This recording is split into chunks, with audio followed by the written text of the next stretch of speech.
예, 전국에 계신 아빠 학교 회원 여러분, 안녕하세요. 푸르미 아빠입니다.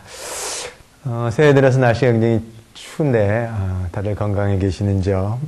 오늘 강연은 그 아이와 함께하는 어떤 그런 내용 중에서 놀이에 관한 그 강연입니다. 근데 놀이는, 사실 주교제는 우리 그 놀이의 힘과, 그 다음에 아빠 놀아줘요. 라는 책이 부교재인데, 제가 보기에는 놀이의 힘은, 제가 이 책을 쭉 읽으면서 놀이의 힘은, 조금 책이 좀 이렇게, 물론 유명한 교수가 쓰긴 했지만, 이론적인 책입니다. 그래서 이론적으로, 놀이가 중요하다. 그 놀이가 어떻게 보면은, 사람과 일과 어떤 놀이가 이렇게 몰입을 통해서 하나가 되면서 또 굉장히 어린아이 발달에 도움을 준다라는 어떤, 그런 내용이지만 제가 보기에는 조금 우리 사정하고는 좀 맞지 않는 것 같은 느낌이 좀 있습니다. 그래서 놀이의 힘하고 아빠 놀아줘요 같은 책들은 이제 아빠들이 좀 읽으면서 좀 도움이 될 수 있고 또 쭉 읽으면은 충분히 받아들일 수 있는 내용이고 그래서 그런 내용에 덧붙여서 오늘은 주 강연을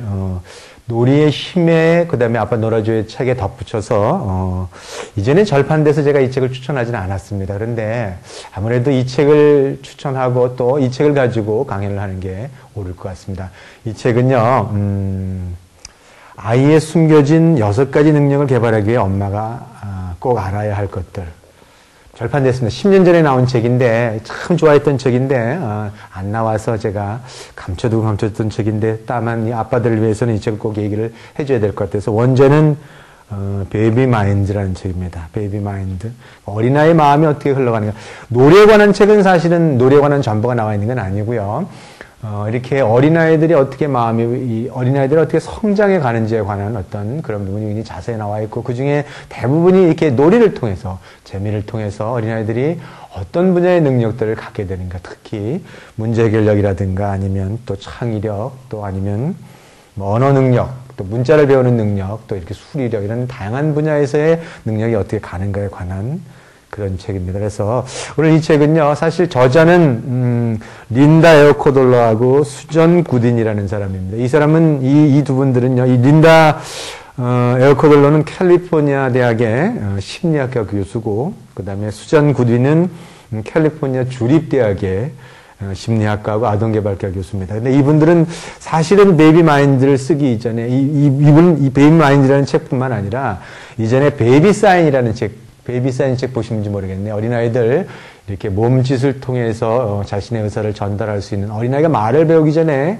이 베이비 사인을 통해서 어떻게 언어를 표현하는 것에 관한 아주 굉장히 유명한 책입니다. 그 책으로서 더 유명한 저자이기도 하고요.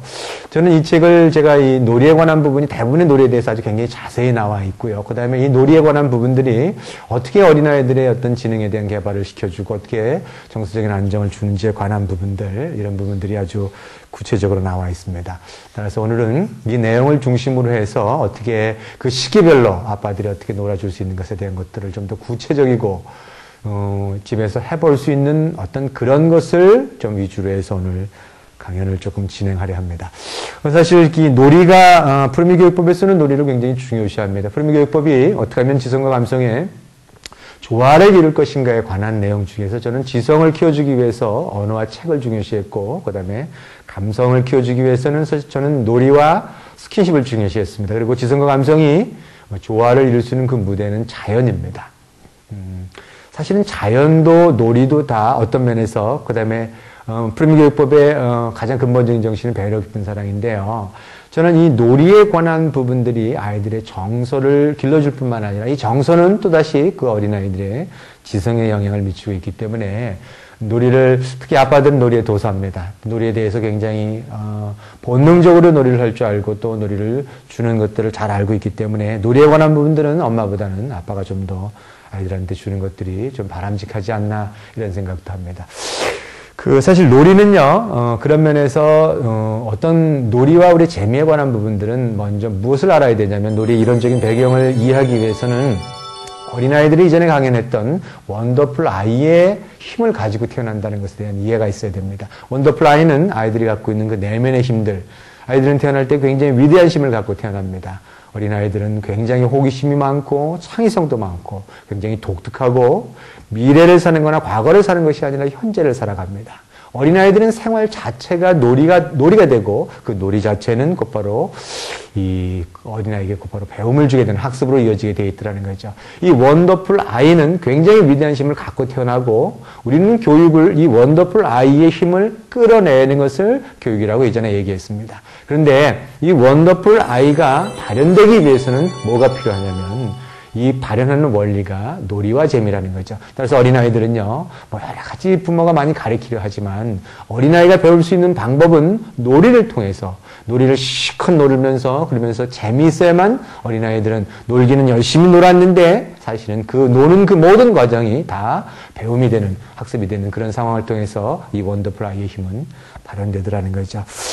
저는요, 푸르미교육법의 그 무대인 자연에 관한 부분들, 이 자연도 어떻게 보면 놀이의 공간이고 무대입니다. 이 자연, 푸르미교육법의 저도 이 자연에 관한 부분들에 대한 중요성을 누구한테 배웠냐면, 우리 모든 영재교육의 효시라는 칼비트의 아버지로부터 이 중요성에 관한 부분을 저는 인식했습니다. 이 칼비트의 아버지는요, 어떻게 보면은 굉장히 아이들과 친밀한 관계를 가졌던 사람이, 그 다음에 자연을 굉장히 중요시해서, 그리고 아이들이 노는 것들을 굉장히 중요시했습니다. 칼비테라는 사람은 그런 면에서, 이렇게 칼비테, 어떻게 보면은 영재교육이 이 사람으로부터 영재교육이 시작됐다라고 할 수 있는데, 아버지는, 어느 정도까지 자연을 중요시했냐면, 예를 들어서 비테가 나가서 놀게 하기 위해서 이렇게 장마가 지면, 비가 오면은 이렇게 놀지 못하니까 이 앞마당에 모래밭을 만들어주고 그 모래밭에서 그래서 비가 와서 곧바로 그치면 모래는 쭉 빠지니까 그 안에서 마음껏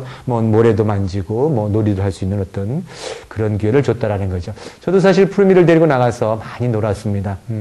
제가 금천으로 이사 오게 된 가장 근본적인 이유도 저는 자연 속에서 뛰어놀지 않으면 그 어린아이들의 정서가 성장하지 않는다라는 거. 그 다음에 그런 면에서 자연 속에 뛰어놀 수 있는 기회를 주는 것이 굉장히 중요하다는 생각 때문에 푸르미를 서울에서 낳았지만 저는 금천으로 이사 와서 푸르미를 키웠습니다. 사람들은 푸르미가 책을 굉장히 많이 읽은 어린아이라고 얘기하지만 사실 저는 푸르미가 오히려 강가의 모래밭에서 뛰놀며 성장한 어린아이라고 보면은 더 정확하다라고 볼 수 있다라고 얘기할 수 있습니다. 정말 많이 놀았어요. 제가 오늘 이 강연을 하면서 푸르미한테 앞으로마 너 아빠하고 이렇게 지금까지 20년 가까이 살면서 가장 좋았던 게 뭐냐라고 물어봤더니 쭉 생각을 하더니만 아빠 그 강에 가서 그 모래밭에서 굴 파고 아빠하고 뛰놀고 또 밤에 이 캠프파이어 하면서 물고기 잡아서 매운탕 끓여 먹고 그때 나누면서 하늘의 별을 바라보고 그렇게 놀았던 그것이 아빠 가장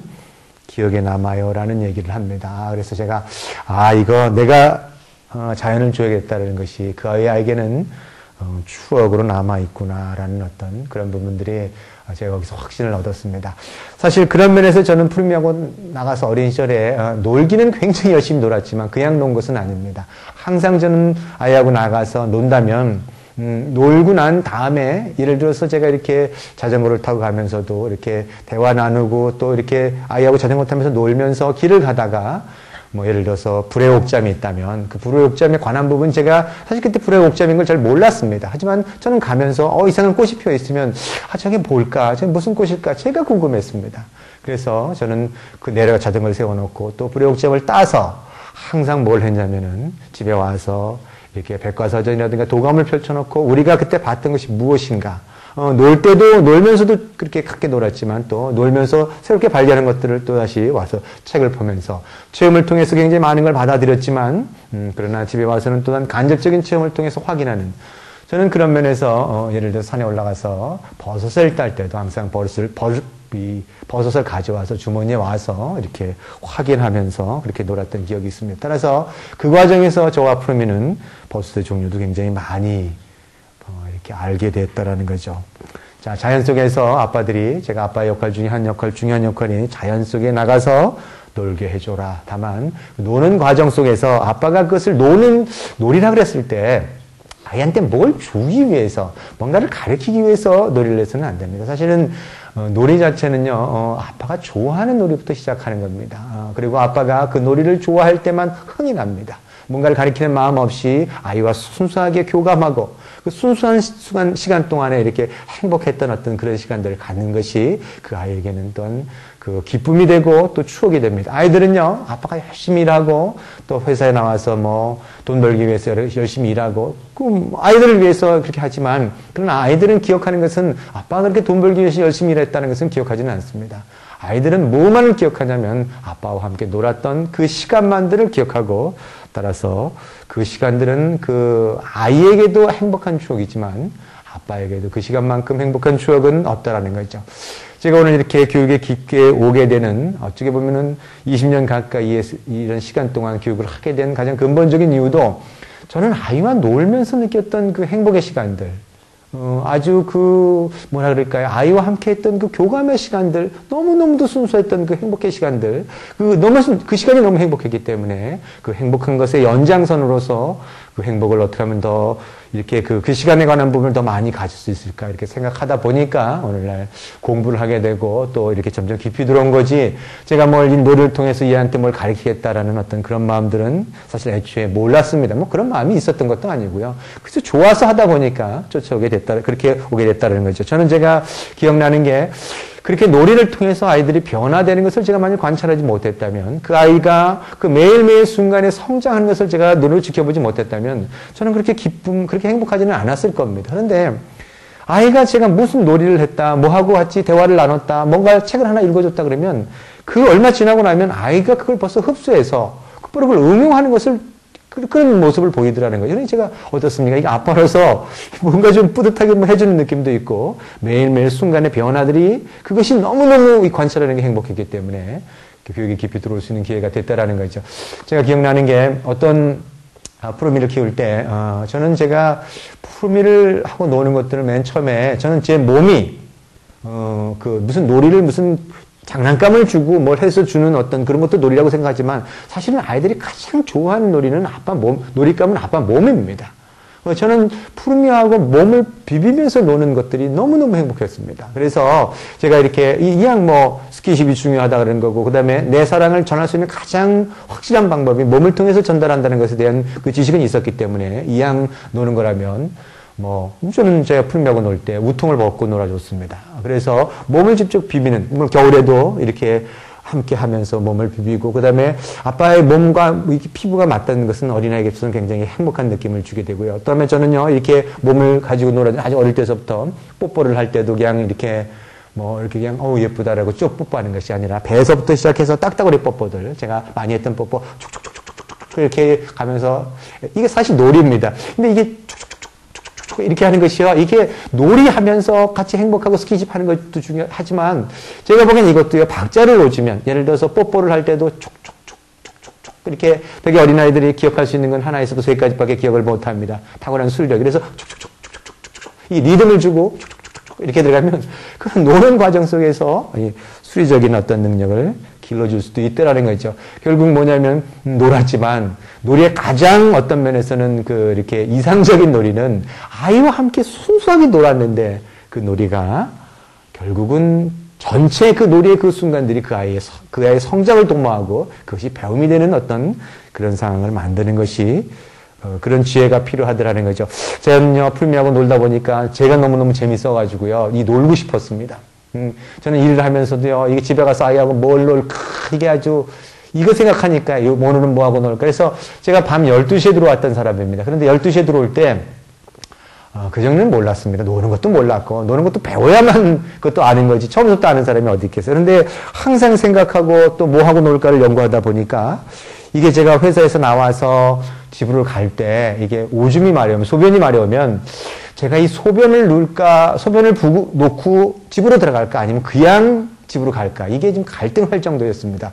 이게 뭐냐면 제가 화장실에 가서 5분이나 걸리겠습니까? 소변 보는데 그렇게 많이 그런데 그 시간을 하면은 또 차를 놓칠 수도 있고 또 애와 노는 시간들이 줄어들 수도 있기 때문에 저는 소변을 참고 집에 와서 12시부터 2시까지는 제가 우통 벗고 그다음에 몸으로 비비고 또 집어 던지고 별거 많이 해줬습니다. 그네 타기라 해가지고 이렇게 그네 타는 것도 해주고 또 아니면 애들은 이렇게 다리 잡아가지고 이렇게 시계춘 놀이 이렇게 시계 줄 모르게 이렇게 똑딱 이렇게 해주는 거. 그 다음에 제가 아주 어린 시절에 이런 거 키크라는 놀이도 많이 해줬습니다. 이렇게 비벼줄 때도 그냥 비벼주는 게 아니라 다리를 붙들고 키커라 아주 크거라 뭐 이렇게 이제 이게 제가 만든 놀이입니다. 뭐 가르친 놀이도 아니야. 그냥 제가 하고 싶은 대로 뭐 놀이라는 게 뭐 누가 뭐 가르쳐 주는 놀이 있으면 제가 그냥 좋아서 하는 대로 키커라 아주 크거라 뭐 이렇게 해가지고 놀았는데 어느 날 이제 푸르미가 이렇게 푸르미 키가 큽니다. 어린 시절에도. 그래서 너 키가 크구나 그랬더니 푸르미가 하는 말이 우리 아빠가 키커라 아주 크거라 그 놀이를 해줘서 제가 이렇게 키가 커졌다라고 얘기하는 걸 들으면서도 야 이거 봐라.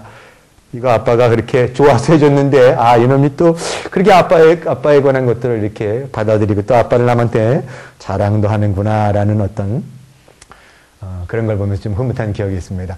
그런데 우리가 아이하고 놀 때 아빠는 그 놀이에 보면은 어떻게 보면 아빠도 흥분하게 되고 또 놀다 보면 굉장히 신납니다. 다만, 놀이에서 좀 조심해야 될 것들은 하나가 있는 게 뭐냐면은, 그래서 놀이가 엄마는 그렇게 놀지 않습니다. 근데 아빠들은요, 이렇게 놀이에 들어가서 막 흥분해서 막 이렇게. 그래서 엄마가 뭐라고 그럴 때는요, 이거 당신 간섭하지 말고 나는 놀이는 내가 천재니까 나한테 맡기라 그러고. 근데 다만 아빠가 한 가지 모르는 건 뭐냐면, 어린아이가 놀이가 막 너무너무 흥분돼가지고 애가 까락까락 넘어가는, 물론 까락까락 넘어가는 것을 보는 게 부모가 즐겁습니다. 행복합니다.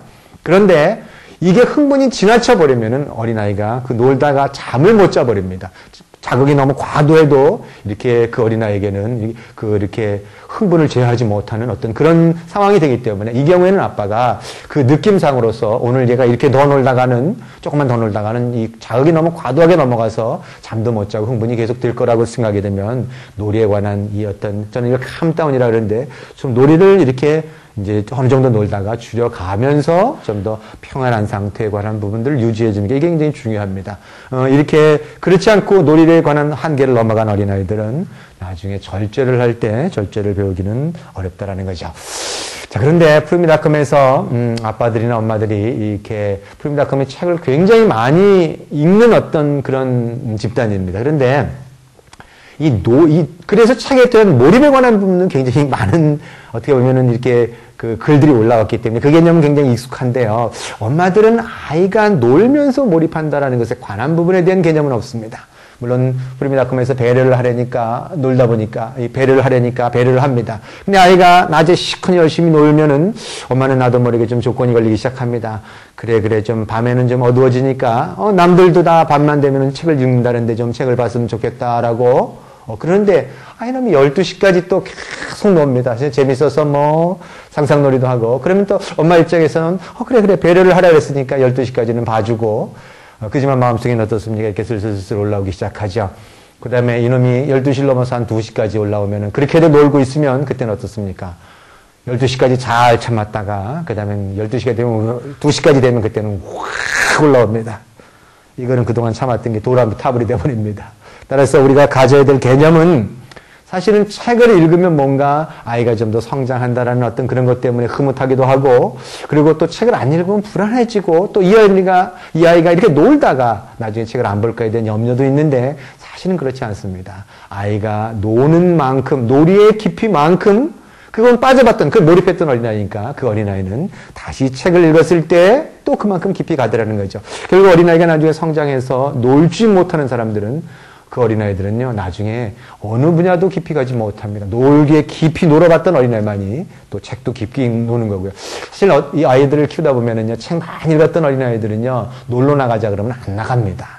이렇게. 그런데 그렇게 또 이렇게 나가서 놀자 그러면 안 나가는데 나가서 놀면 또 되게 어렵습니다. 이건 뭐냐면 이미 놀이에 깊이 빠져봤던 어린아이기 때문에 나가서 열심히 노는 과정에서 또 책으로 들어가는 이 전환 과정에서 조금 힘들어하는 겁니다. 책을 많이 읽는 어린아이들이 노는 것도 좋아하는 거고 또 노는 것을 좋아하는 어린아이들이 당연히 책도 좋아하게 되더라는 거죠. 자, 그런데 우리가 아이들하고 놀 때 어디까지 우리가 노는 것을 도와줘야 되는가에 관한 문제가 있습니다. 어린아이들은요, 우리가 이 놀이뿐만 아니라 우리가 책을 읽는 과정도 마찬가지입니다. 우리가 부모로서 아이들을 얼마 정도 도와줘야 될 것인가. 어떤 엄마들은요, 놀이를 굉장히 잘합니다. 그리고 아빠는 놀이의 천재입니다. 그래서 부모가 모든 놀이를 다 주도해 갑니다.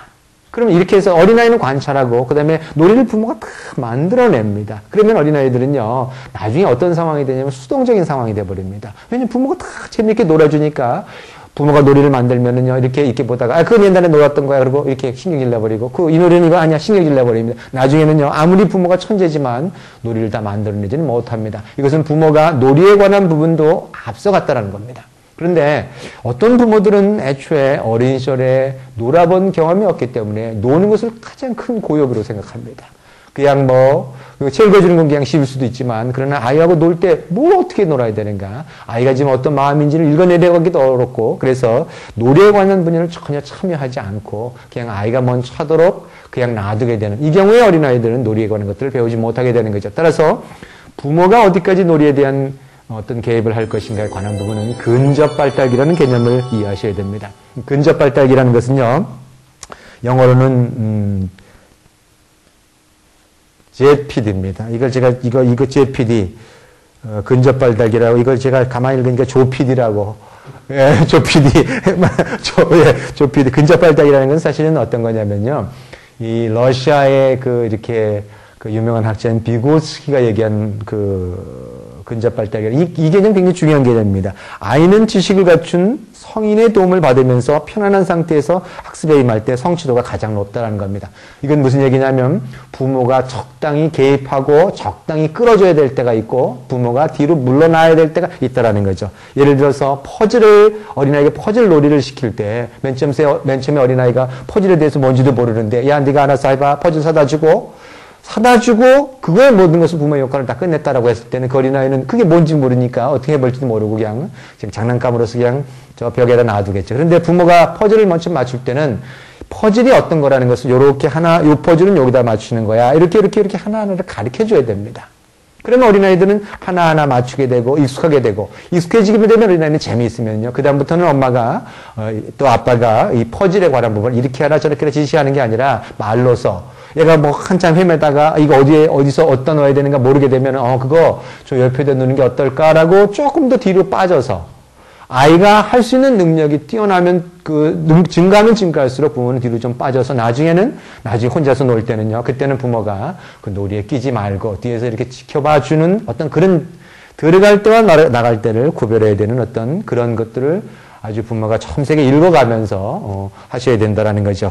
자, 그리고 이것은요, 우리가 건물을 질 때 마찬가지입니다. 건물을 질 때 건물을 그냥 짓지 않고 이렇게 보호막을 쳐줍니다. 그래서 떨어지는 것들을 그냥 건물이 올라가면 올라갈수록 보호막을 걷어내고 아이가 스스로 할 수 있는 것과 마찬가지로 그렇게 걷어낸다라는 거죠. 자, 그러면 놀이에 관한 시기에 관한 부분들은 언제 노는 것이 과연 중요한 것인가에 관한 이런 부분들은 사실은 우리가 두뇌 발달에 관한 개념을 좀 이해하셔야 됩니다. 제가 오늘 우리 푸르미교육법에 관한 전반적인 내용 안에서 왜 우리가 이렇게 결정적인 시기를 중요시하고 또 그다음에 인간의 두뇌가 어떻게 발달해 가는지에 관한 부분들을 조금 얘기해야만 앞으로 다른 강연에서도 왜 이렇게 책을 이렇게 어린 시절에 읽기를 하는가 하고 다른 것에 관한 대화를 왜 어린 시절에 나누어 주는가에 관한 어떤 전반적인 어떤 그런 이해를 가질 수 있습니다. 어린아이는 이 세상에 태어날 때는요, 사실은 우리 저는 사실 뇌에 대한 공부를 굉장히 오랫동안 했습니다. 왜냐하면 제가 병원을 했었고 대체약 공부를 했기 때문에 이 뇌에 대한 부분들을 공부할 기회가 많았는데 우리 뇌의 신경세포는 다른 세포와는 달리 뉴런이라는 신경세포입니다.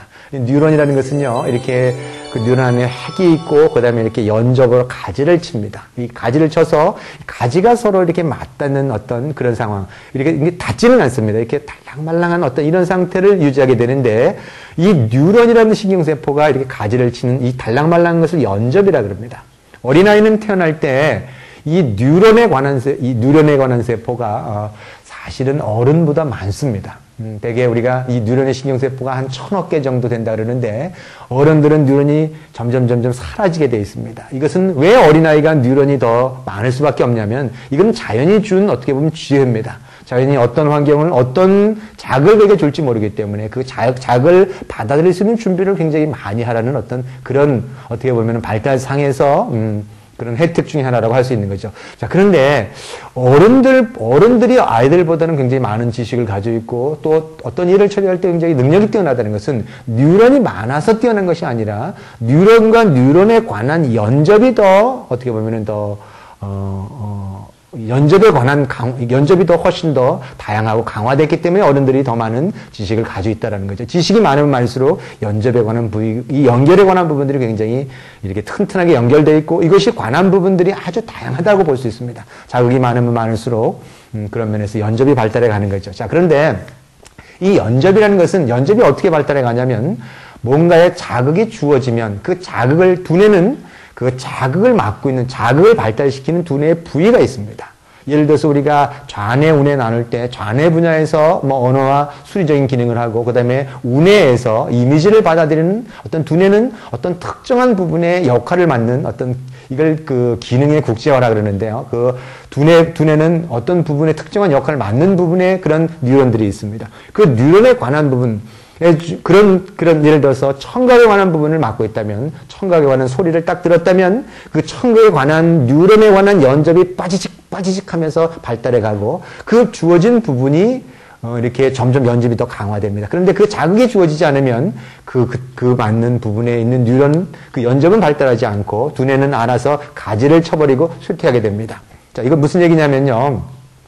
어린 시절에 예를 들어서 어린아이들은 태어날 때 세계 모든 언어에 관한 소리를 들을 수 있는, 그걸 받아들일 수 있는 어떤 그 뉴런들이 있습니다.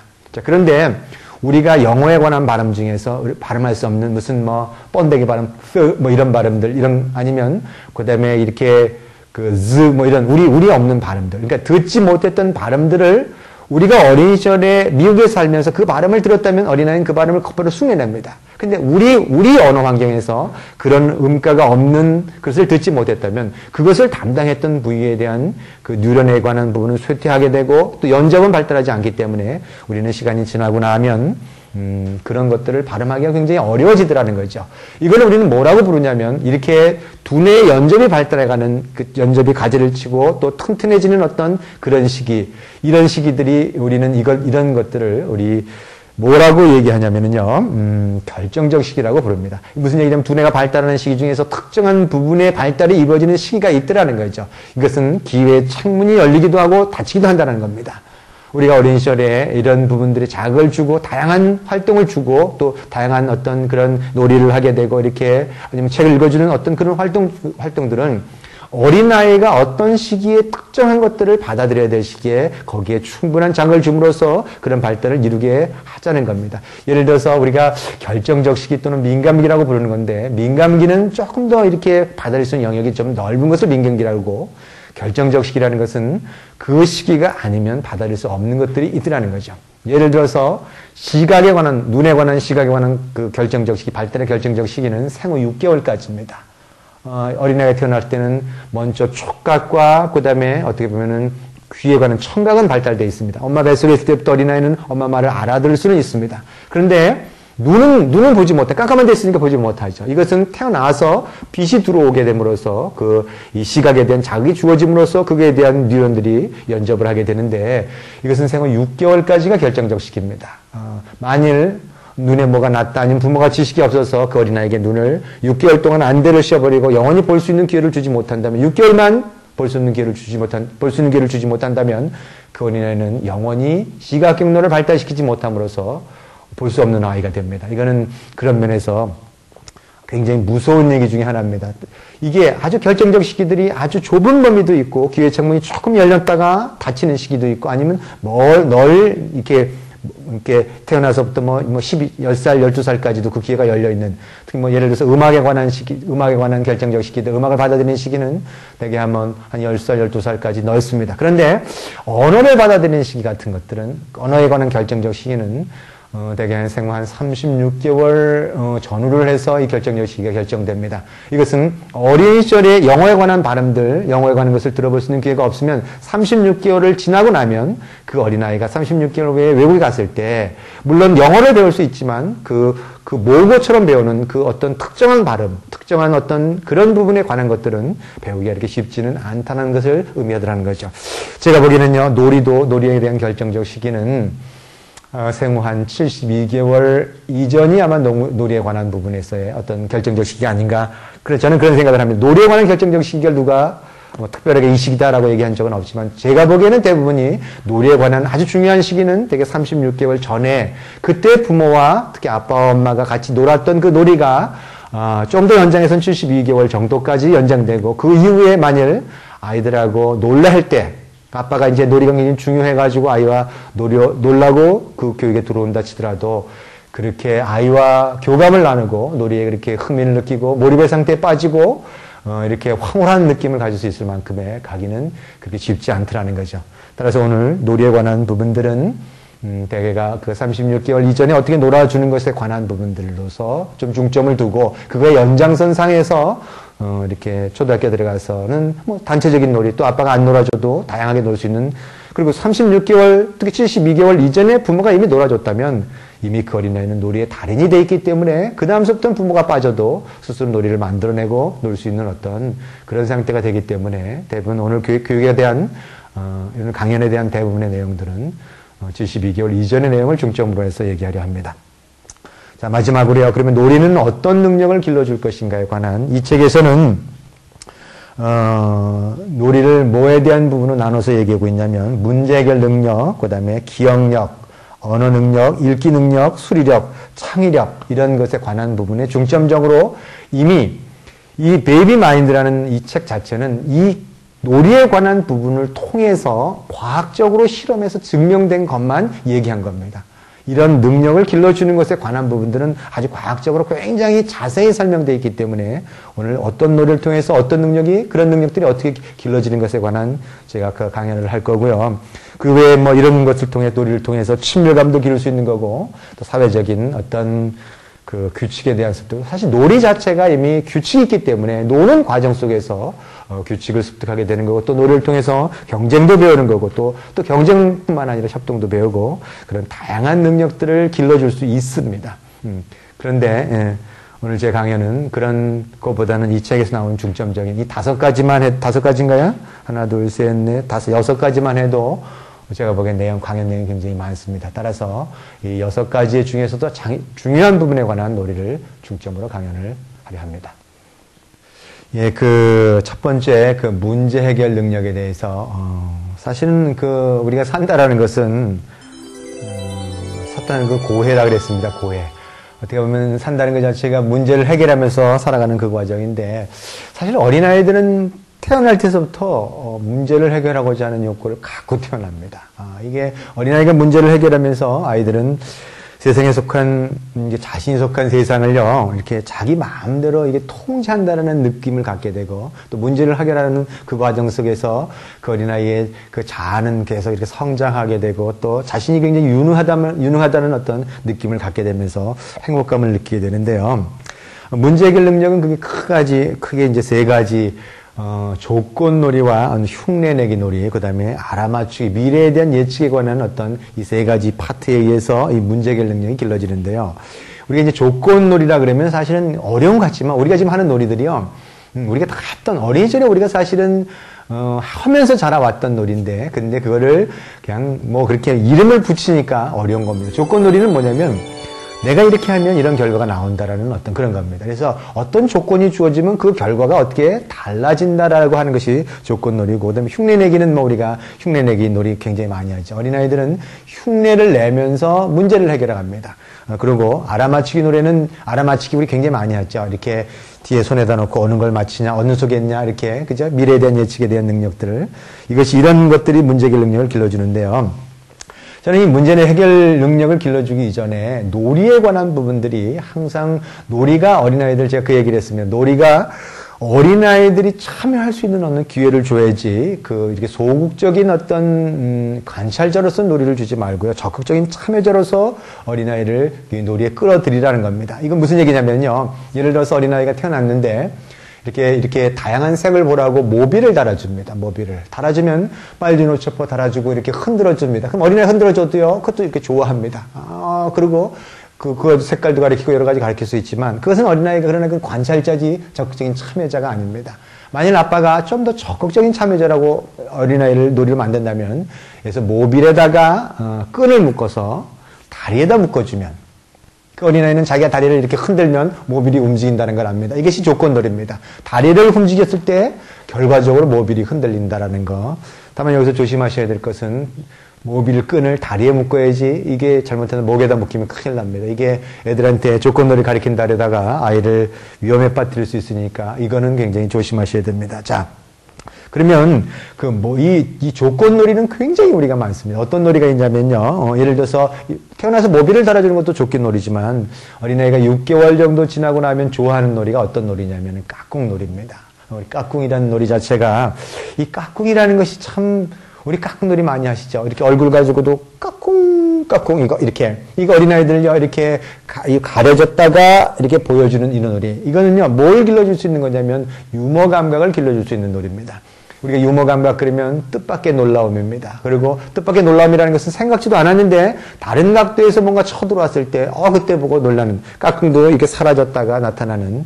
물론 이 까꿍놀이는요, 나중에 시간이 지나고 나면은요, 여러 가지로 까꿍놀이를 해줄 수 있습니다. 까꿍놀이라 해서 꼭 이렇게 얼굴에 수건 가렸다 이렇게 보여주는 것도 까꿍놀이지만, 저는 찾기놀이도 일종의 까꿍놀이라고 봅니다. 이렇게 어린아이가 이렇게 아빠가 문속에서 이렇게 이 찾기놀이 숨어 있다가 나오면서 까꿍! 이렇게 아니면 찾기놀이. 저는 제가 푸르미하고 이 찾기놀이 참 많이 했습니다. 너무너무 많이 했습니다. 이게 집에 오면 매일 이 신나게 놀이, 이게 제일 쉽습니다. 왜냐면 피곤할 땐 찾기 놀이가 제일 좋습니다. 뒤에 숨어 있다. 그런데 저는요, 제가 나중에는 이 찾는 것들을 좀 강도를 더 높여야 됩니다. 애가 좀 찾을 수 있는데. 그래서 제가, 왜 제가 이 놀이가 편했냐면요. 어느 날 제가 장롱 속에 들어가서 숨어 있다가 거기서 좀 편안히 쉴 수 있습니다. 이 놀이 할 때는. 그러다가 잠든 적도 있습니다. 못 찾겠다, 깃꼬리. 그죠? 어린아이가 9개월 정도 되면 빰 부풀리는 이 조건놀이 이런 거 많이 하죠. 예를 들어서 이렇게 저는 뭐죠? 이렇게 모빌의 역할을 해주는 것들이 다양한 어떤 그런 걸 또 주지만 아빠의 얼굴 자체도 사실 모빌의 역할을 굉장히 많이 해줍니다. 대개 어린아이들은 20 내지 30cm 정도를 띄워야만 그때가 제일 잘 보입니다. 그러니까 어린아이 떨어진 상황에서 이렇게 아빠가 이렇게 얼굴을 봤을 때 이 굴곡 이렇게 보는 모습과 저렇게 보는 모습이 모빌을 보는 것과 똑같은 효과를 내고 아빠의 얼굴 자체도 그러면서 모빌의 역할을 해줄 수가 있는데요. 어린아이에게 이런 놀이 많이 해줄 수 있습니다. 예를 들어서 아이가 이렇게 손을 대서 코를 만지면 혀를 이렇게 내민다든가. 이건 뭐냐면 아이가 어떤 조건을 주면 나오게 하는 이렇게 달라지는 그런 놀이에요. 그 다음에 또 어떤 놀이 많이 하죠? 이런 놀이 많이 하죠. 이게 참 좋아합니다. 뺨을 이렇게 부풀었다가 이렇게 이 놀이 많이 하시죠? 이 놀이들. 이런 놀이 다 조건놀이입니다. 뭔가를 아이가 건들면, 그 다음에 이렇게 튀어나온다. 이건 얼마든지 바꿔가면서, 그렇게 해줄 수 있는 놀이고요. 그 다음에 18개월 정도가 되면은 제가 보기에는 이렇게 책 중에서도요, 이렇게 옆으로 빼면은 뭐가 툭 튀어나오는 것들 있죠. 이렇게 팝업북이라든가 이런 건 애들이 그때 좋아하는 것들이 조건놀이 중에 일종의 하나이기 때문에 탁 펼치면 탁 튀어나오는 것처럼 이렇게 빼주는 이것도 조건놀이고요. 그 다음에 30개월 정도 되면은 예를 들어서 이렇게 서랍을 열고 그거를 꺼내서 흐트러 놓는 것도 있고 또 그것을 안에다가 뭔가를 정리하는 것도 이것도 일종의 이 조건놀이 중에 하나입니다. 자, 그리고 문제 해결 능력을 길러주는 놀이 중에서 이제 흉내 놀이 하는 흉내 내기. 사실 어린아이는요, 이 흉내 내는 데는 천재적인 아이들입니다. 어린아이는요, 이 책에서 뭐라고 얘기했냐면, 태어난 지 이틀밖에 안 된 아이들도 어른의 동작을 흉내 낸다라고 얘기했습니다. 이거는 어린아이가 흉내를 낸다는 것은 그냥 내는 게 아닙니다. 이것은 어린아이에게 생존과 성장을 위한 하나의 선물입니다. 예를 들어서 부모가 말을 할 때 어린아이들은 그 발음을 쫓아가서 얘기합니다. 푸르미가요, 푸르미 초록이는 저하고 그렇게 닮은 것이 그렇게 많지는 않은데 전화를 받으면 깜짝 놀랍니다. 그래서 예를 들어서 제가 이렇게 전화를 받을 때 초록이 친구들이요, 제가 이렇게 안녕하세요, 여보세요 이렇게 얘기하면은요, 초록이냐, 막 이렇게 욕을 합니다. 이 시키지 뭐라는데 오지도 않고 그래서 그럼 제가 이따가 초록이 아빠인데요 그러면요, 웃기지 말라고 있잖아요 이렇게. 그러니까 제 목소리하고 초록이 목소리가 너무 비슷합니다. 말하기, 발음에 관한 부분도 어린아이가 사실은 유전적으로 어느 정도 같을지 모르겠지만 이것도 일종의 들으면서 흉내를 낼 수 있는, 제가 아까 이 발음에 관한 부분들, 어린아이들은 부모가 해주는 말들을 따라서 흉내 내면서 결국은 그 말을 배우는 겁니다. 그런 면에서 자, 그 다음에, 우리 흉내내기에 관한 부분을 해줄 수 있는 것 중에서 이렇게 우리 이렇게 놀기 많이 하죠. 잼잼, 뭐, 연지곤지 이런 것들 있죠. 곤지, 이런 놀이들. 이런 놀이들은 12개월 정도 되면은 이미 어린아이들이 잼잼 할 수 있게끔, 따라할 수 있게끔 해주는 어떤 그런 놀이를 통해서 어린아이들이 문제결력을 길러줄 수 있는 거고요. 그 다음에 그 미래 알아맞추기 놀이 같은 경우들은요, 이 알아맞추기 놀이를 잘하는 어린아이가 나중에 IQ도 높다라는 겁니다. 이것은 뭐냐면 알아맞춘다라는 것은 그 순간에 어린아이가 정보를 처리할 수 있는 능력뿐만 아니라 기억력을 가지고 있어야 되고 그다음에 그 기억을 통해서 효과적으로 분석할 수 있는 어떤 그런 능력을 가져야 된다라는 거죠. 예를 들어서 알아맞히기 놀이에 관한 부분들은요. 어떤 놀이가 있냐면요. 어떤 놀이 있죠? 우리 알아맞힌 놀이. 뒤에다 이렇게 감추고요. 이렇게 어느 쪽에 있을까요? 이렇게 하는 놀이들이 있죠. 그다음에 맨 처음에 그릇에 놔두고요. 이렇게 놓고 이렇게 옮겨 놓고 여기 있을까요? 저렇게 있을까요? 라는 어떤 그런 놀이들 많이 할 수 있는 거고요. 자, 그다음에 우리가 그 어린아이들을 키우면서 이 놀이에 관한 부분 안에서 우리가 이 잘 노는 어린아이들은 어떻게 보면 말썽꾸러기입니다. 그래서 놀이를 바라보는 시각을 좀 더 바꾸셔야 될 필요가 있는데 우리가 말썽꾸러기 그러면 굉장히 부정적으로 생각하는데 사실 말썽꾸러기는 부정적인 아이들이 아닙니다. 말썽꾸러기라는 건 어떤 어린아이들이냐면요.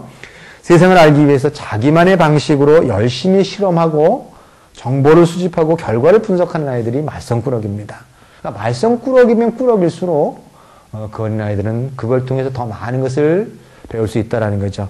지금 생각하니까 저는 말썽꾸러기였던 것 같습니다. 어린 시절에 글쎄요. 너무너무 제가 말썽을 많이 피웠던 것 같은 게 저는 서리의 도사였고 그다음에 새집 맞는 데는 아주 제가 아주 전문가였습니다. 그리고 지금 생각해 보니까 너무너무 위험한 행동도 많이 했었던 것 같아요. 장마가 지면 다리에서 뛰어내려 가지고 그 5살짜리 6살짜리가 강을 거슬러서 모래밭에 안짝하고 기차가 지나가면 이렇게 홈이 파져 있으면 그 홈 밑에 들어가서 거기서 기차가 지나가는 소리가 어떤가 이게 제가 그게 궁금해가지고 지금 제가 부모가 되니까 우리 아이들이 그 홈통 안에 들어가서 기차가 지나가는 그 밑에 들어가서 기차가 지나간다고 생각하니까 아찔합니다.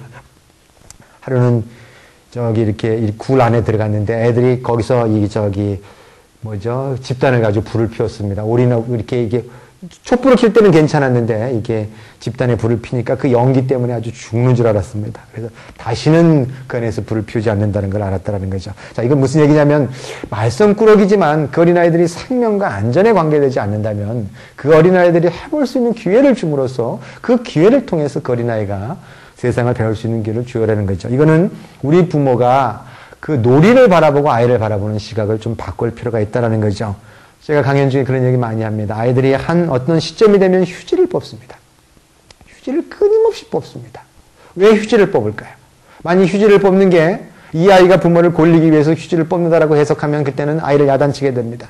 그러나 어린아이가 휴지를 뽑는 이유는 그 어린이가 휴지를 뽑는 그 과정에 그 느낌이 굉장히 좋을 뿐만 아니라 이 손의 협력을 그걸 통해서 기를 수 있습니다. 나중에는 그 어린아이들이 이걸 통해 가지고 젓갈도 숫자를 쓰는 것도 좀 더 정교해 줄 수 있는 거고요. 그 다음에 물건을 어린아이들이 집어 던집니다. 이렇게 어떤 시점이 되면 딸랑이도 집어 던졌다가 주면 그 놀이 할 수 있죠. 집어 던졌다가 던져주고 집어 던지고 또 주면 집어 던지고 이게 끝없이 이걸 반복하는 근데 사실은 어린아이가 왜 이 물건을 집어 던지냐면 어린아이는요, 딸랑이를 집어 던졌을 때 그 느낌과 그 다음에 젖꼭지를 집어 던졌을 때의 느낌이 다릅니다. 책을 집어 던졌을 때의 느낌이 다르다는 것은 그것이 떨어지면서 그 중력이 작용하는 것들이 전혀 다르게 책은요 어떻게 보면 깃털을 집어 던지면 사뿐히 떨어지지만 책을 떨어지면 둔탁하게 떨어지고 나는 소리도 틀리면서 그 아이들은요 그런 면에서 물건의 성질들을 관찰하고 있고 그렇더라는 거죠. 자, 우리가 이렇게 12개월 정도 되면은요 아까 얘기한 이렇게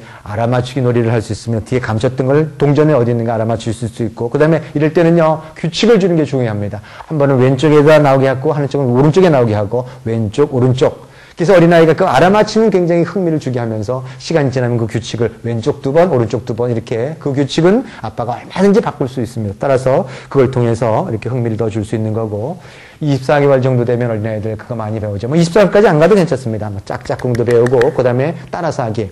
그죠? 이렇게 손뼉 치기, 그 다음에 무릎 치고 손뼉 치고, 그죠? 어깨 치고 손뼉 치고 이렇게 딱 흉내내기 따라서 하기. 그 다음에 문제 해결력을 길러주는 그런 놀이입니다. 자. 자, 그 다음에 우리 그 다음 능력으로서, 기억력에 관한, 기억력을 키워주는 놀이에 대해서 조금 설명을 하고자 합니다. 어린아이들은요, 기억력이 굉장히 뛰어납니다. 어린아이들은요, 사실은, 갓 태어난 어린아이도요, 방의 벽지를 기억한다는 겁니다.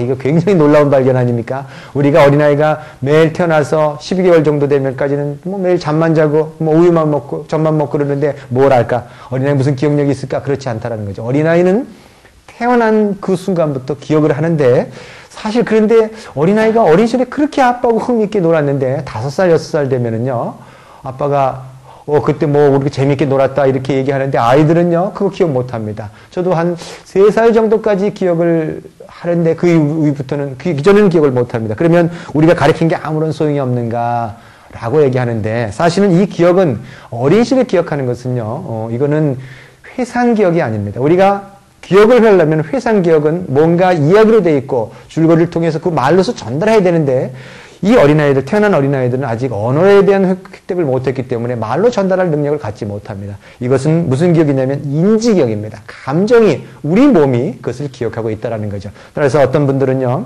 어린아이에게 나중에 다 잊어먹는데, 잊어먹는 거 아닙니다. 그 어린아이들은 이렇게 기억에 관한 부분들이 어디에 기억되어 있는 거냐면, 이렇게 언어가 없는 그런 상황, 두뇌의 언어를 관장하지 않는 영역 안에 특히 감정에 관한 부분들은 감정이 대뇌 변형계 안에 기억되어 있습니다. 대뇌 변형계는 거기는 언어 기능이 없기 때문에 그 어린아이가 그 감정에 관한 부분들을 말로 표현하지는 못합니다. 우리가 말로 표현하려면 감정을 말로 표현하려면 대뇌 심피질 쪽에서의 언어 기능 있는 부분에 저장된 감정만 이렇게 말로 전할 수 있다는 거죠. 따라서 어린 시절의 어린아이들은요, 받고 있었던, 부모한테 받았던 모든 자극이라든가 그 어린아이에 관한 어떤 그런 것들은요, 우리 몸, 우리 안에 이런 감정에 관한 것이 대뇌 변형계 기억되듯이 우리 몸에 어딘가에는 기억되고 있지만 그걸 회상해내지는 못하고 있을 뿐이라는 거죠.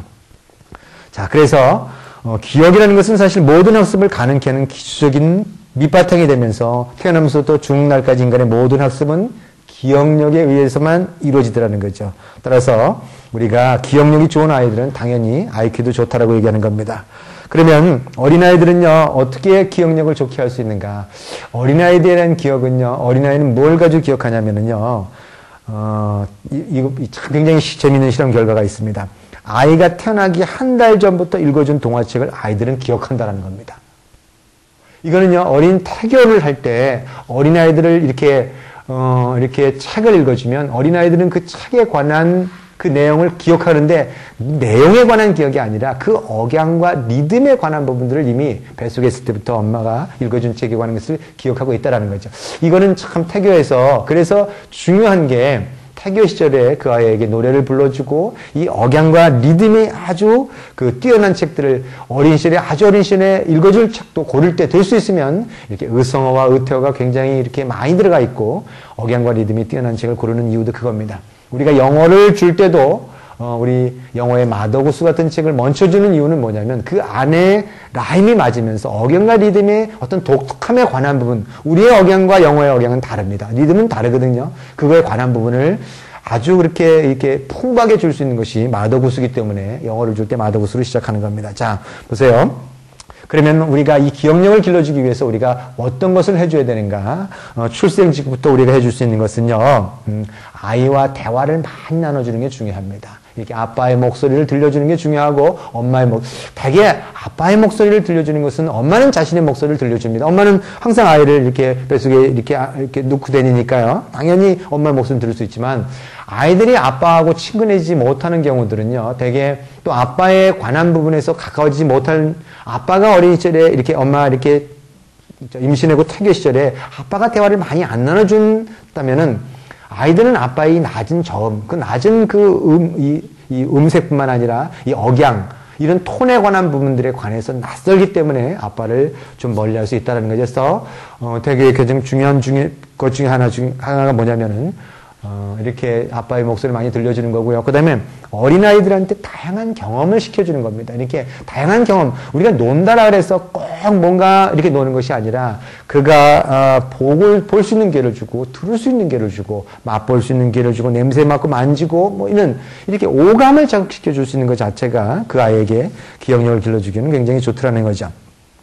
자, 그 다음에 그 6개월 이후에는요, 항상 똑같은 환경에 눕히기보다는 가끔 변화를 주자라 그랬습니다. 이것은 침대에 눕힐 때도 이렇게 머리를 항상 위에다 두고 이렇게 하는 것이 아니라 가끔 바꿔줌으로써 이 주변의 환경이 좀 달라질 수 있게끔 그것을 좀 더 다양한 자극을 주라는 얘기고요. 9개월 이후에는 일상의 규칙적인 반복을 얘기해 준다. 이건 무슨 얘기냐면요. 잠자는 거나 아니면 목욕을 시킬 때도요. 그냥 목욕을 시키는 것이 아니라 자, 지금 예를 들어서 목욕을 할 때는 옷을 벗는다. 그 다음에 목에 물을 데우고 그 다음에 들어가서 그 다음에 손부터 씻는다. 예를 들어서 뭐 머리부터 씻는다. 비누질을 해야지. 뭐 이렇게 이런 그 하는 행동에 대한 것들을 규칙적으로 반복해 줌으로써 그 어린아이가 그 규칙에 관한 부분들을 배울 수 있게끔 이 반복에 관한 부분들이 굉장히 중요합니다. 기억의 기초는 반복으로부터 시작됩니다. 12개월이 지나고 나면 어린아이들은요, 뭘 그렇게 좋아하냐면 책 읽기를 할 때도 굉장히 반복하려 합니다. 어떤 책의 내용은요, 똑같은 책 내용을 똑같은 페이지만 수천 번, 뭐 수백 번씩 반복하려 합니다. 그러면 나중에 부모는 지겨워집니다. 그런데 그걸 지겨워하지 말아야 될 이유가 하나 뭐냐면요, 여기 뭐라고 써있냐면 같은 이야기를 반복해서 읽어주면 아이는 그 이야기를 기억하게 된다. 기억의 기초가 만들어지니까 지겨워하지 말자. 이렇게 그 어린아이가 수없이 읽어달라는 것 자체는 곧 반복을 하는 거니까요. 그 반복을 통해서 기억의 기초가 만들어지니까 그걸 아주 기쁜 마음으로 반복해 주시기 바랍니다. 자, 24개월 이후에는요, 어떤 걸 해주는 게 좋으냐면요, 이렇게 이렇게 밤에 잠을 잘 때 그때 있었던 이 얘기들을 좀 많이 나누세요. 이게 뭐냐면은요, 그래서 이야기를 통해서 이렇게 그 기억에 관한 기초를 만들어주는 게 중요합니다. 저는 이거를 우리 가을맘 같은 경우는 크라잉 타임을 갖는다 그랬는데 저는 이 크라잉 타임을 갖는 것도 굉장히 중요하다고 생각합니다. 누워서 오늘 낮에 한 일 중에서 우리 울 게 뭐가 있는가, 그래서 울면서 또 우리 낮에 뭐가 이렇게 행복했는가에 관한 얘기를 쭉 나눔으로써 그럼으로써 그 아이가 감정의 배출구도 만들어주고 또 자기 얘기를 전해줌으로써 이야기를 통해서 기억을 좀 더 깊이 해줄 수 있는 어떤 그런 놀이들. 사실 어떻게 보면은요, 이게 학습일 수도 있지만 어린아이에게는 즐거운 엄마와 아빠와 나눌 수 있는 행복한 그런 시간도 되더라 이거죠. 예, 그 세 번째는 그 언어 능력입니다. 그 언어 능력이 뛰어나면 아이들은 자신감 있는 인간으로 성장한다 이렇게 얘기합니다. 근데 참 이게 어린아이 능력이 굉장히 위대하다는 게요. 어린아이들은 태어난 지 나흘만 지나도 모고와 타고를 구분한다라는 겁니다. 이게 정말 우리가 알죠. 이게 사실 실험에 의해서 밝혀진 결과거든요. 그래서 그런 면에서 의사소통은 사실 언어 능력을 길러줄 수 있는 어떤 가장 좋은 방법은 아이와 대화를 굉장히 많이 나누는 겁니다. 저는 어린 시절에 그런 면에서 굉장히 이렇게 대화를 많이 나눠주기 위해서 노력했고요. 부름교육법 안에도 언어를 중요시한다는 게 이 언어 능력을 길러주는 어떤 그런 측면이기도 합니다. 자, 근데 언어 능력을 길러주기 위해서 할 수 있는 놀이는 어떤 놀이가 있는가? 우리가 아까 흉내내기 놀이도 있었지만 그 흉내내기 놀이 중에서 예를 들어서 이 상징을 사용하는 흉내 놀이들이 있습니다. 예를 들어서 어떤 거가 있냐면요, 이렇게 상징들, 예를 들어서 진짜는 아닌데 이렇게 차를 마시는 놀이, 우리 차 마시기 놀이 하자 그러면 애들 장난감 갖고 놀죠. 그리고 따라 놓고 이렇게 차 마시면서 따라 넣어서. 그래서 이럴 때, 또 아니면 그 전화 장난감 가지고서 그 놀이 하죠. 예를 들어서 뭐, 아빠가 왔어. 아빠 받아봐. 그죠? 아빠한테 아빠 안녕해야지. 이런 것들. 사실 이런 놀이들은요, 이렇게 블록을 쌓는 거라든가 이런 놀이든 그 놀이하고 아니면 뭐 이렇게 그런 놀이들은 사실은 언어에 그렇게 관계되는 건 없습니다. 그러니까 아이가 몰입하고 블록 쌓고 무슨 퍼즐하고 이런 것들은 거기에 몰두하고 있지만 이렇게 상징을 사용하는 놀이들, 이 전화 장난감 놀이라든가 병원 놀이 같은 이런 놀이들은 이런 놀이를 굉장히 많이 하는 것들이 중요합니다. 이때는 뭐가 개입되냐면 언어가 개입됩니다. 그래서 그걸 통해 지시하게 되고 그렇게 그 어린아이는 그 지시를 통해서 어린아이는 그 언어를 받아들이게 했죠. 이거를 잘하는 아빠들이요, 또 잘하는 엄마들이요, 이 어린아이를 잘 키웁니다. 예를 들어서 어린아이가 노는 게 힘들면은요, 이런 놀이들이죠. 흉내내기 놀이만 찾아도 괜찮습니다. 어떤 거냐면 상황을, 이 흉내내기라 그래서 꼭 전화기만 있어야 되는 건 아니고요. 예를 들어서 아이하고 무슨 짜장면 배달 놀이를 한다 이렇게 들어가면 아빠가 힘들면은요, 이렇게 누워서 아이를 짜장면 배달시키는, 그런 어떤 배달원을 시키는 겁니다. 그리고, 아빠는, 짜장면, 주인. 그러니까 뭐냐면은, 짜장면 시키는 사람. 그래서 굉장히 쉽습니다. 너 짜장면 배달원 시킨다. 이렇게 가고, 그죠? 애가 가서, 이제 전화를 걸죠. 거기 짜장면 집이죠. 이렇게 전화를 합니다. 그러면, 애가 받잖아요. 그죠? 짜장면 집입니다. 그러면요. 여기, 백사동 305호인데요. 짜장면 2개만 좀 배달해 주시겠어요? 그러면 또 애가 또 만들어가지고 와서 배달해 오지요. 그러면 왔어요. 왔을 때 띠동 누르면, 안녕하세요. 이렇게 누르지 않습니까? 재밌게 놀이하는 겁니다. 그래서, 누구세요? 이렇게 이제 맨 처음에 모른 척 하는 거죠. 그럼 애가 또 황당해 하죠. 그래서, 여기 305호 아닙니까? 그러면, 여기 405호인데요. 잘못 오셨네, 아저씨. 다른 집에 가서, 얼마든지 놀이는 만듭니다. 그냥 하고 싶은 대로 하는 겁니다. 하지만 그 과정에 아이는 305호인지 405호인지 그 수리도 기울 수 있는 거고, 그 다음에, 그죠? 이렇게 대화 나누는 과정 속에 친밀감도 갖는 거고, 여러 가지로, 해줄 수 있다라는 거죠. 자, 그런 면에서 이렇게 흉내내기 놀이들을 굉장히 많이 하시는 건 중요하고요. 그 다음에, 저는요, 이 흉내내기 놀이 중에서요, 아주 중요한 부분들이 뭐냐면은요, 책을 읽어주는 것도 이게 책을 읽어줄 때, 물론 이제 이 놀이 그러니까 책 읽기가 무슨 상관이 있겠냐 그러지만 사실은 저는 책 읽기도 일종의 놀이라고 봅니다. 아이와 함께 책을 읽으면서 함께 노는 거기 때문에요. 책을 읽어주는 게 학습으로 가면 힘들어집니다. 그러나 책을 아이와 함께 논다라고 생각하면 굉장히 행복해지는데, 특히 책 읽기 할 때는 어떤 것이 중요하냐면요. 이렇게 책을 읽어주면서 아이와 놀 때, 아이가 사실은 어떤 면에서는요, 이게 아이는 말은 알아듣지만 말을 하는 것은 늦게 나옵니다. 따라서 책을 읽어줄 때 그냥 줄줄줄 읽어주지 마시고 대화식으로 책을 읽어주는 게 굉장히 중요합니다. 어린 시절에는요, 말을 할 때 언어 능력을 길러주기 위해서 엄마 아빠가 묻는 겁니다. 그리고 엄마 아빠가 대답하는 거죠. 저는 이거에 대한 경험이 있습니다. 아주 어린 시절에 푸르미 엄마가 이렇게 푸르미를 얻고 나가서 이렇게 돌아다니면서 놀 때 이 놀이를 많이 했습니다. 너 몇 살이니? 이거 있죠? 그리고 나 2살, 너 이름이 뭐니? 나 최프로, 얼마든지 할 수 있죠. 그런데 어느 날 푸르미 엄마가 너 몇 살이니? 그랬더니, 푸르미가 있다가 말이 탁 나오니까 나 2살 이거부터 튀어나오는 겁니다. 너 누구니? 나 푸르미.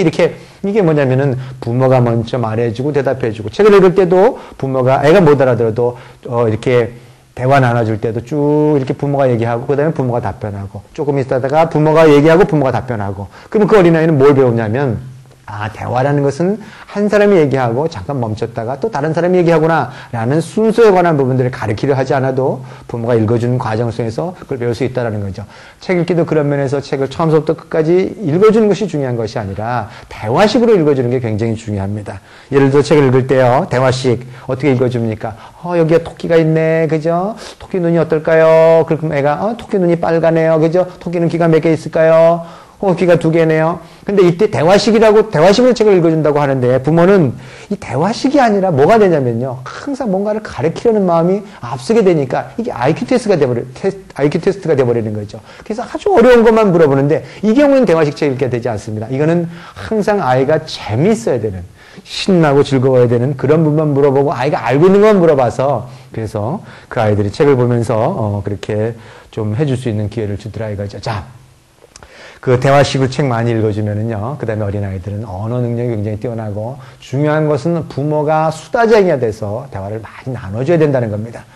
근데 조심하셔야 될 것은요, 제가 수다쟁이가 되라니까요, 부모가 수다를 떨면서요, 뭐만 수다를 떠시냐면, 이것도 안 돼, 저것도 안 돼, 이거 있죠? 하지 말라는 것만 수다를 떨어놓으니까, 애가 아무것도 안 하는 걸 저는 지켜봤습니다. 따라서 수다 떤다는 것은 사물을 얘기해주고, 또 사물에 관한 느낌들도 얘기해주고, 그죠? 이렇게, 언제든지 대화 나눌 건 얼마나 많습니까? 주변 자체가 다 대화 나누는 거죠. 책도 사실은, 책을 읽어주는 것 자체가 대화의 매개물이 책입니다.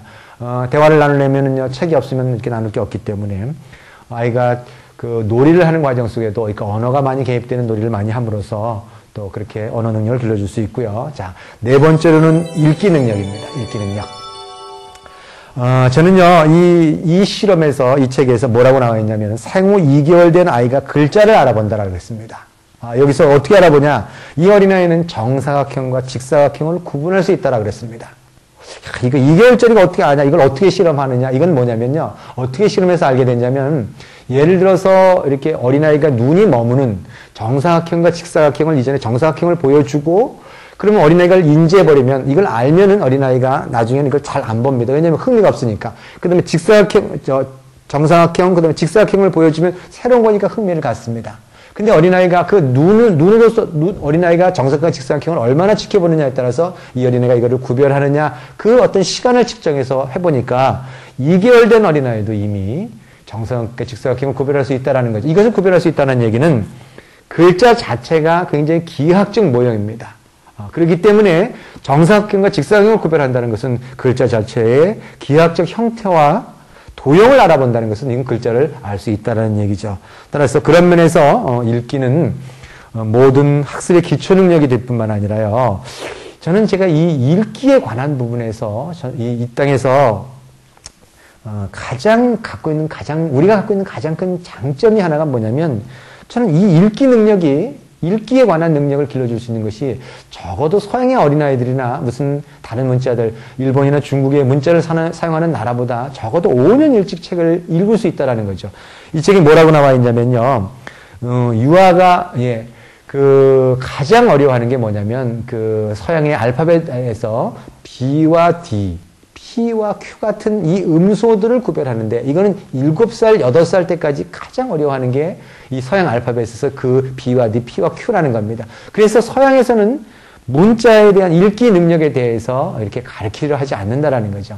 이거를 조금 더 어떤 면에서는 우리가 깨어있다면, 우리가 갖고 있는 한글의 위대함을 통해서 우리 교육을 어떻게 이끌어갈 것에 대한 철학만 갖고 있다면, 저는요, 이게 우리의 가장 큰 장점 중에 하나라고 생각합니다. 자, 읽기 능력을 길러주기 위해서 어린아이에게 해줄 수 있는 것은요, 태어날 때서부터, 이게 참 저도 이건 굉장히 많이 했는데요. 책을 보면서 읽어주는 것만 하지 마시고요. 읽기 능력을 길러주기 위해서는 이 숨은 그림 찾기 하는 게 굉장히 중요합니다. 그래서 이게 어린아이 말은 못해도 숨은 그림 찾기 할 수 있거든요. 그래서 이게 숨은 그림을 찾으면서 이게 비교하는 거. 그죠? 그 다음에, 또 읽기 능력을 길러주는 것 중에서는요, 이렇게 자장가 중에서도 운율 있는 자장가를 불러주는 것도 읽기 능력과 관련이 있습니다. 6개월 정도 되면은요, 이렇게 무당집처럼 쉬운 통문자를 붙여가지고, 이렇게 이 글자를, 저는 어디 갔더니요, 결혼 사진에 아빠 누구, 엄마 누구, 이게 붙여져 있더라는 거죠. 그래서 줄줄이 붙어 있으면서 지나가면서 이 문자에 관한 부분들에 대한 어떤, 그런 접촉에 관한 부분들을 해줄 수 있고요. 그 다음에 18개월 정도 되면 저는 놀이를 통해서 우리 문자는 충분히 가르칠 수 있다고 봅니다. 이 한글을 가르칠 수 있는 가장 적합한 시기가 제가 보기에는 18개월서부터 36개월 이 사이. 그러니까 18개월서부터 24개월, 아니면 30개월 사이에 한글을 놀이로만 가르칠 수가 있다면, 재밌게만 가르칠 수 있다면, 저는 누구든지 한글을 배울 수 있다라고 생각합니다. 한글에 관한 놀이는 푸미 엄마가 만들어 놓은 것도 있고요. 굉장히 많습니다. 특히 아빠가 해줄 수 있는 것들은요, 한글을 가르침으로써 한글에 관한 놀이를 통해 한글을 가르칠 수 있는 여러 가지가 있는데, 예를 들어서 남자 어린아이 같으면 자동차 가지고 한글 가르칩니다.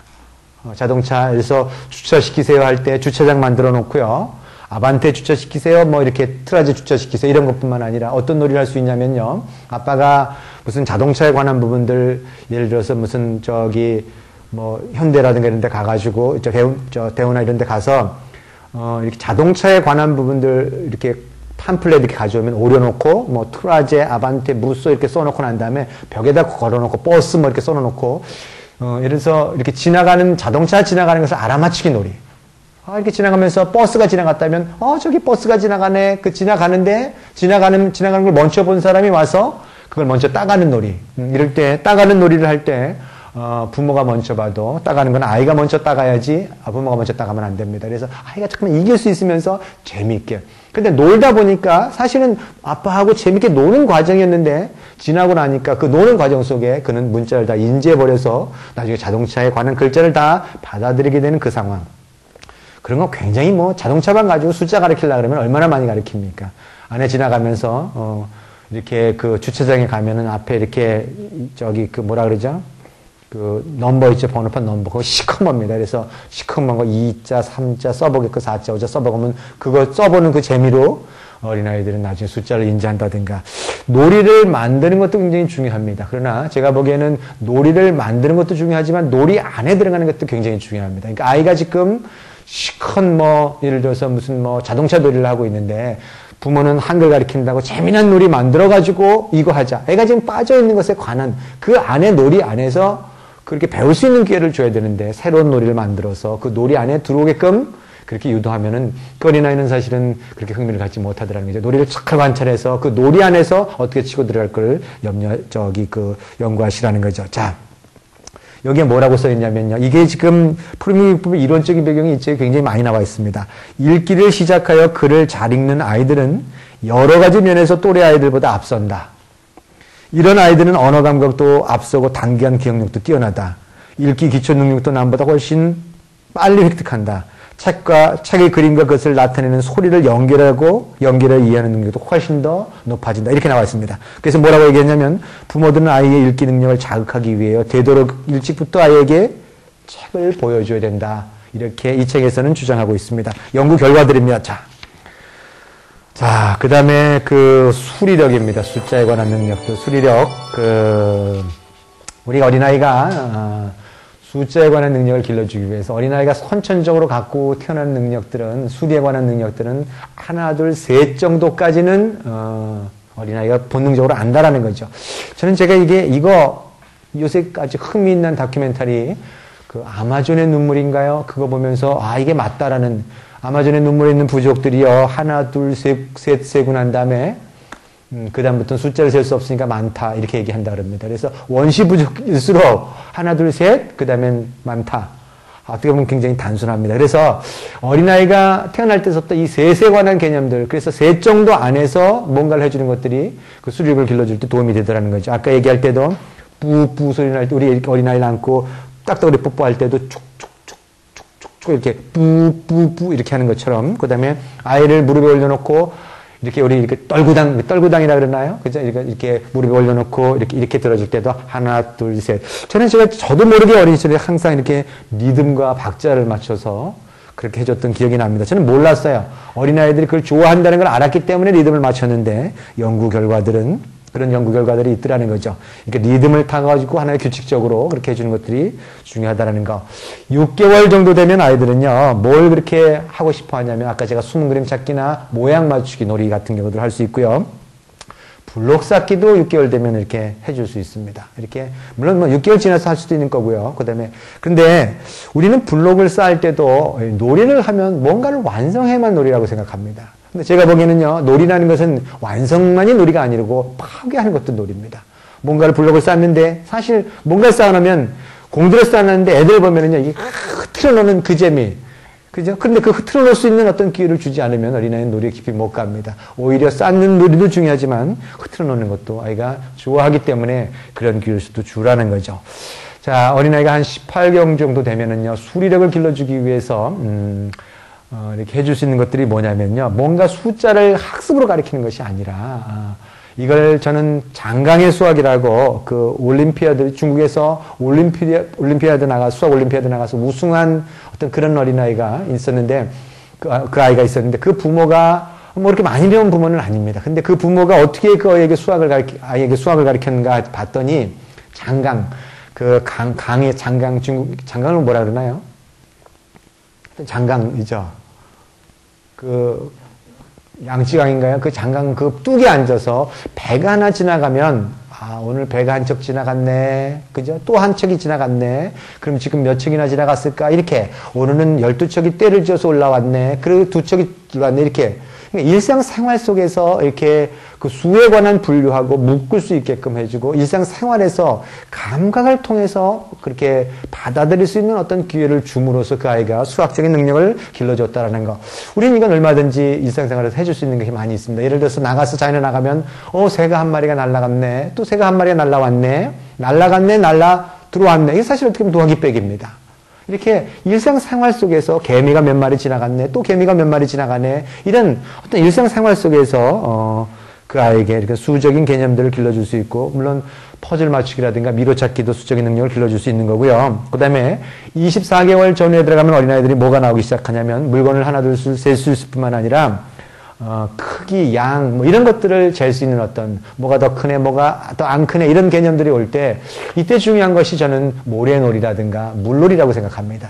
따라서 목욕탕에 들어가서 놀이를 할 때도 이렇게 그냥 노는 것이 중요한 것이 아니라 컵을 담는다든가 그릇의 크기에 모양이 다른 것을 줌으로써 뜨는 걸 줌으로써 그 어린아이가 그 컵 안에서 물을 따름으로써 이 양에 대한 개념을 배울 수 있고 노래를 함으로써 그 안에 있는 어떤 수라든가 그죠? 비교에 관한 개념들을 할 수 있다는 거죠.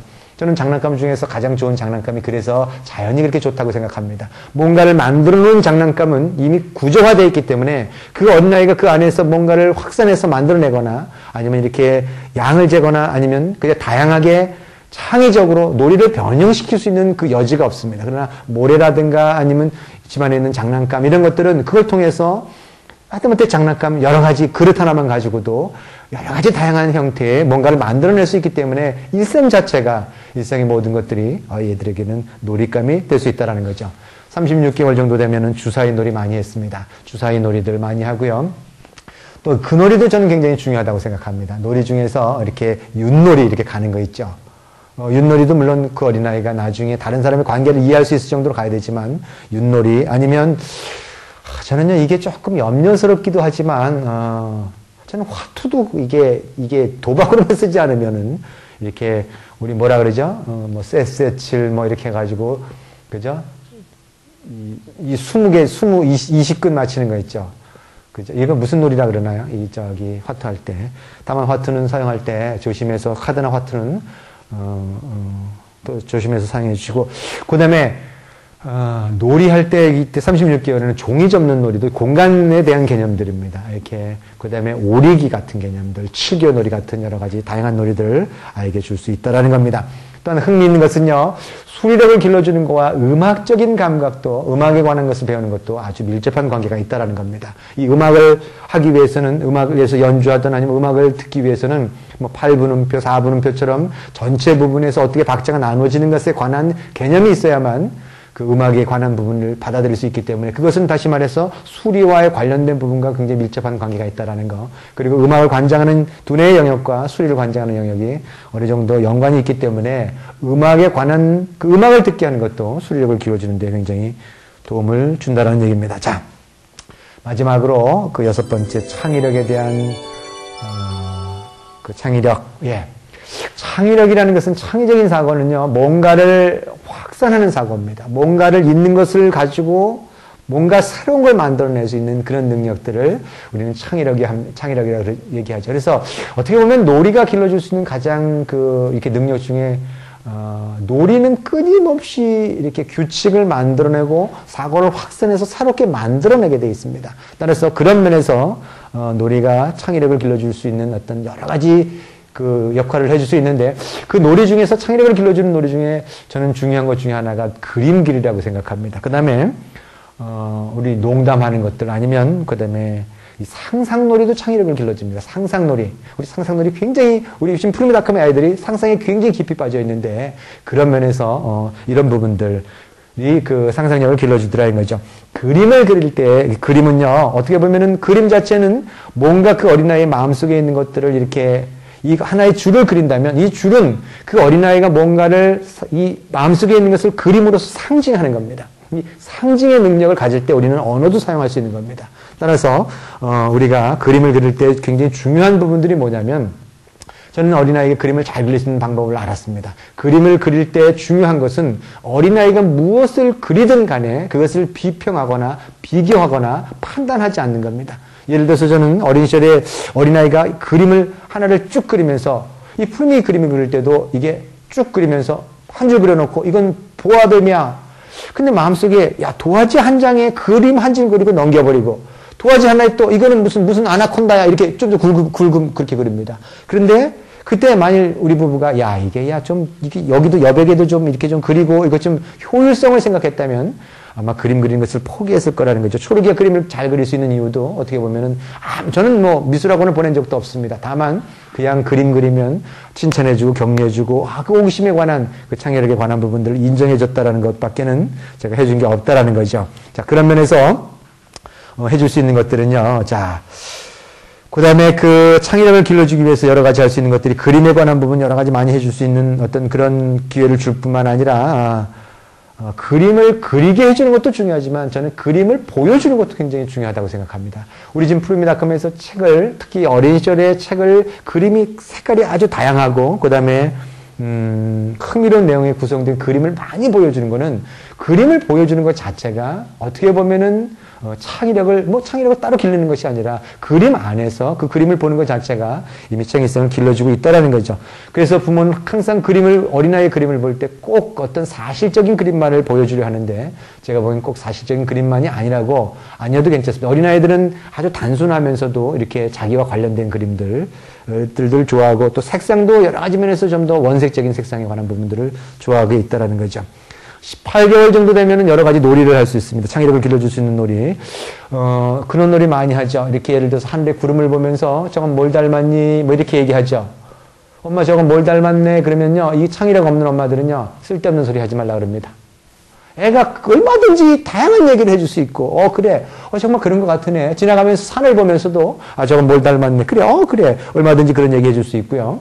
24개월 이후에는요, 어린아이들이 그 이야기 듣는 걸 좋아하는 어떤 그런 상태가 되면 다양한 이야기를 좀 해주는데, 저는 책에 관한 다양한 얘기도 중요하지만, 저는 놀이를, 다양한 이야기를 부모가 만들어주는 것도 괜찮다고 생각합니다. 예를 들어서 무슨 얘기를 할 때 그 아이의 이름을 넣어서 그 아이의 이름을 가지고 저는 얘기해 주는 거죠. 근데 이런 이름을, 아이가 그걸 좋아야만 합니다. 무슨 어떤 책 내용을 바꿀 때 아이의 이름을 싹 바꿔놓는데 애가 난 아니야. 특히 뭐 두려운 일이라든가 공포에 관한 것들을 애의 이름을 바꿔서 그런 것들을 느끼게 하면 안 된다라는 거죠. 저는요, 이 놀이를 굉장히 많이 했습니다. 놀이라기보다는요, 물론 놀이입니다. 이거 말놀이 중에 일종이죠. 저는 푸르미한테 제가 해줬던 얘기 중에 하나가 뭐냐면은, 손똥 얘기, 방구 얘기, 아니면 뭐 이런 거 있죠. 그 애들, 고추, 남자애들은 고추도 좋아합니다. 고추를 좋아할 시가 있는데, 저는 이 고추 가지고 얘기를 제가 얘기를 만들어내는 거죠. 저 드릴 고추 얘기들을 굉장히 많이 해줬습니다. 드릴 고추라는 건 뭐 다른 거 아닙니다. 푸르미 고추를, 저는 드릴로 비교해서 아침에 눈을 떴는데, 뭐, 푸르미가 엎드려 잤는데, 그게 고추가 예를 들어서 아파트를 뚫고 나가가지고 1층까지 뚫고 나가고, 뭐, 또 지구를 뭐 뚫고 나가서 멘트를 지나서 뭐 이런 거 너무너무 재미있어 합니다. 이 드릴 고추가 너무 막강하다는 걸 가지고, 그래서 나중에 저 아르헨티나까지, 대척점까지 갔다라는 거 뭐, 사실은 하고 까락까락고 울고 하고 놀지만 그 안에서 또 뭐, 멘틀이 뭔지, 그죠? 대척점이 뭔지에 관한 개념들도 얘기해주면서, 이런 얘기들, 똥 얘기 전을 내면요, 얼마든지 많습니다. 우리 지금 다크미 아이들이 좋아하는 것 중에 하나가 그런 것들입니다. 36개월 되면 농담도 해주는 게 굉장히 중요합니다. 되게 많이 웃는 것들, 이런 것들은 창의력이 굉장히 도움이 되고요. 그 다음에 어린아이들은요, 그런 면에서 이렇게 간지럼 해주는 거. 예를 들어서 어린아이들 맨 처음에 이렇게 같이 해주는 거 좋아하죠. 근데 9개월 되면, 촛돌 무렵 되면은요, 이 촉각에서 시각으로 어린아이들은 그렇게 웃음에 대한 것이 바뀌어갑니다. 그래서, 아빠가 좀 엉뚱한 거. 부모가 좀 너무 뛰어난 부모들은요, 어린아이 키울 때, 어린아이가 좀 이렇게 좀 두려워하는 면이 있습니다. 부모가 좀 아무리 똘똘해도요, 좀 멍청한 척을 해주는 게 굉장히 중요합니다. 예를 들어서 바나나를 이렇게 들고선, 이 전화 거는 것처럼, 이 풀엄마 이거 참 잘합니다. 그러면, 이게 참 재미난 얘기 많은데요. 그죠? 시간이 많지 않습니다. 풀미 엄마, 이렇게 말 만들어내는데 아주 천재적입니다. 바나나를 전화처럼 받아놓고, 이거 전화가 아니네? 뭐 이런 거 있죠. 애들 그거 웃습니다. 아주 엉뚱한 거 별거 아닌 것 같아요. 되게 유치한 거. 그래서 부모는요, 어린아이를 키울 때 유치찬란해야 됩니다. 뭔가를 이렇게 심각하고 이런 게 아니라 재미있고 즐거우면서도 이렇게 아이와 함께 하는 어떤 그런 치밀한 시간을 가질 수 있는 거. 자, 그 다음에 상상의 친구. 상상의 친구는 제가 강연을 굉장히 많이 했습니다. 상상의 친구는 여기 뭐라고 써있냐면요. 상상의 친구를 만드는 사람들이 두려워할 이유가 없는 게 뭐냐면, 생활이 즐거운 아이가 상상의 친구를 만들어낸다. 상상의 친구도 많다. 마지들이 아닌 그러니까 마지들이 다른 아이보다는 더 상상의 친구를 더 많이 만들어낸다.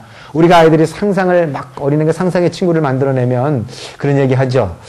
내가 뭘 애를 잘못 키워서 애가 외로워서 상상의 친구를 만들어내는 거 아닙니다. 어린아이가 상상의 친구를 만들어내는 것은 자신의 삶이 너무 즐거워서 그래서 그 아이와 대화를 나누기 위한 그래서 상상의 친구를 만들어낸다는 거죠. 프리미라컴에서는 이 상상의 친구를 만들어낸 애들이 굉장히 많을 뿐만 아니라 상상의 친구들이 굉장히 강력하게 아주 정말 살아있는 것처럼 얘기합니다. 제가 강연 중에 그런 얘기합니다.